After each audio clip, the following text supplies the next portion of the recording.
Oh, hi there. So you're walking through a beautiful forest. Everything seems perfect. Sun's shining, birds are singing, and then, suddenly, a rustle in the bushes. Your heart stops. You're already picturing a bear tearing into you, and then, through the leaves, a rabbit. Just a cute little rabbit. It looks at you and hops away. Not so scary, right? But you were scared. So, what's wrong with you? In seconds, your brain already hit the fight or flight button. You didn't choose to be scared, your brain made that call for you. This system is called the amygdala. It's this almond-sized blob sitting in your head, and that little almond is basically running your life. Sounds like a bug. Nope, it's a feature. The ones whose anxiety kicked in too slowly just didn't leave descendants. You are, in fact, the winner of a million-year evolutionary contest. Studies show people with moderate anxiety tend to drive more carefully, get into fewer accidents, and live longer than people with zero anxiety at all. It's actually a pretty great survival system. Here's the catch, though.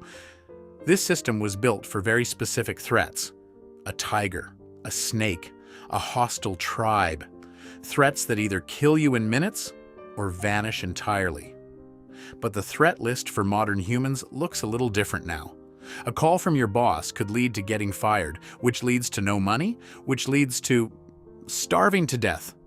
Same logic as the tiger, as far as your brain's concerned.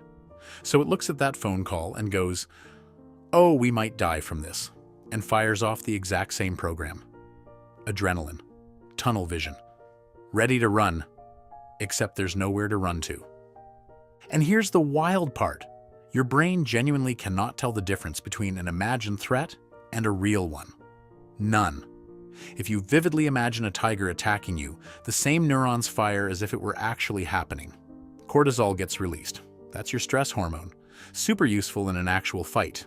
Gets you shaking and ready to brawl.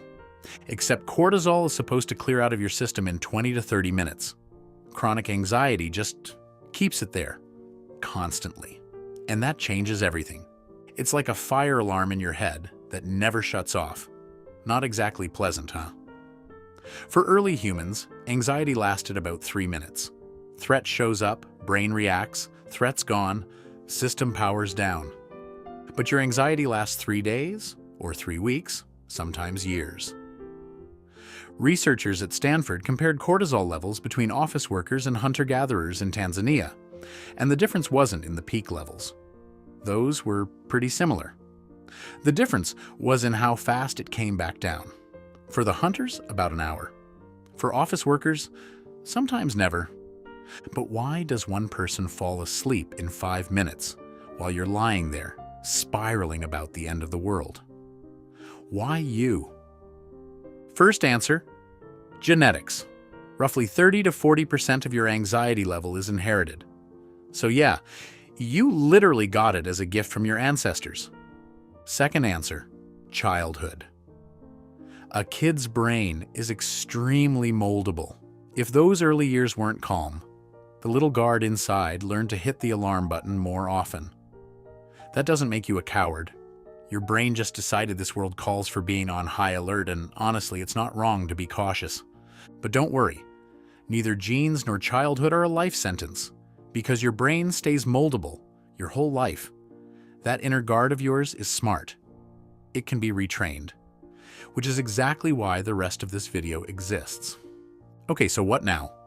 You can't switch anxiety off, but you can change how you handle it.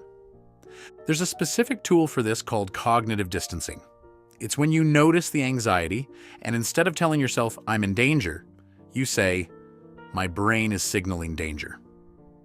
Those are two very different situations. In the first one, you're trapped inside the threat. In the second, you're just an observer watching it happen. Let's look at an example.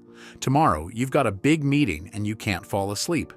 Your brain's running through every possible disaster. Stop. Ask yourself some questions.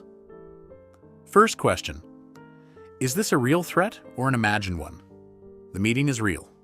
The catastrophe playing in your head is not. Second question, what's the actual worst-case scenario here? Unpleasant? Sure. Deadly? No.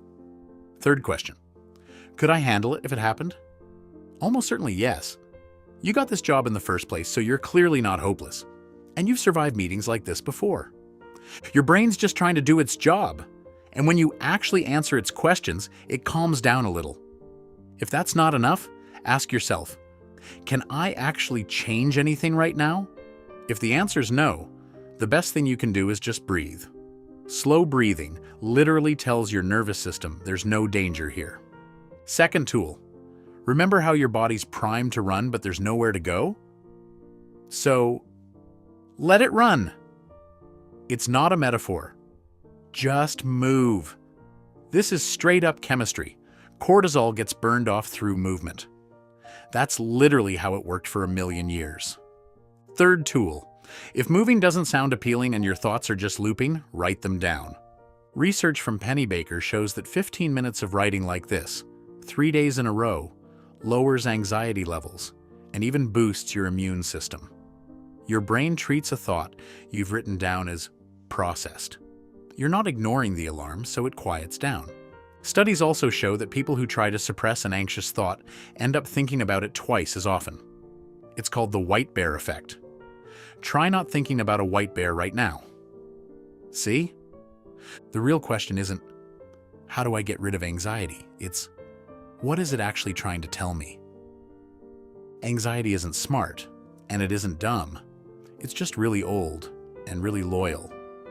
While you're busy fighting your anxiety, you're burning energy on the fight itself and on the anxiety underneath it. Double the load. Most people will go their whole lives treating anxiety like an enemy. But once you understand how the system actually works, everything shifts. Not because the anxiety disappears, but because you know you don't have to be afraid of it. Knowledge doesn't cure it, but it hands you back some control. And honestly, that's pretty great.